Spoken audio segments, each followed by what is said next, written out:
او بدخشانی احمق نیست که بیادر گل خونم بتم کشترم بتم بدبخت مشوم زن از ما بیوه شوه بچه از ما یتیم شوه معتاد مشوم قهرمان ملیم تو مارشالم تو وزیرم تو دیگه این عصر حماقت تاجیکا از بین رفت لالا.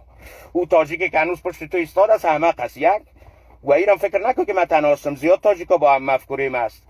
امام علی رحمان بچیم تو او امام علی رحمان او رحمانو فی باللعنتی تو کالمه را علی پشتون میخیزانی تو اگه او بی غیرت با غیرت می بودی 20 تا اندیوالای آوازخان پشتونی ما رفتن در تاجیکستان بیادر گل رقصاندن دخترای تاجیک تا ما چی امروز بیایم بگیم تو رهبرم هستی نشانم نمیته میگه بچه من غیرتی بودی و خیلی دختر تاجیک قدمه در خواندن پشتو رقص کرده و حال تو علی ما ایستاد شدی.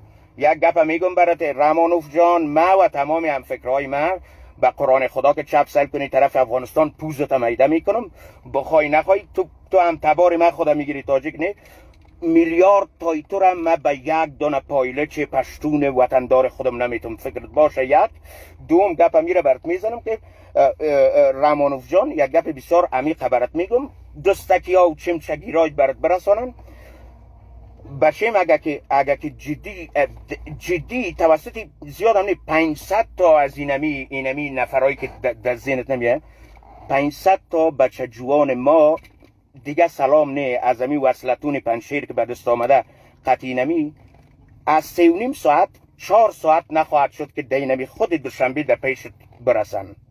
تو بچیم ندیدی زورت 4 تا نفر مردگاوی مثل خودت واری عسکری تو هم مردگاو است. تو توسط پیش کردن دختر پیش میرفتی و حال رهبر یک تعداد الهیای بی خاصیت های تاجیکا شدی. تاجیک به این معنا نیست که امام علی رحمان هم شوی مادر خود قبول کنه. کدام امام علی رحمان؟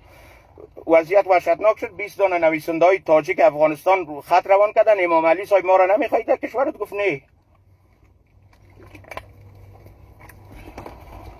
با قرآن که از اینمی شیرخان بندر که یک نعره تکبیر بگویه که ولکه در ظرف 2 ساعت در دوشنبه نرسید. چی فکر کردی بچیم تو؟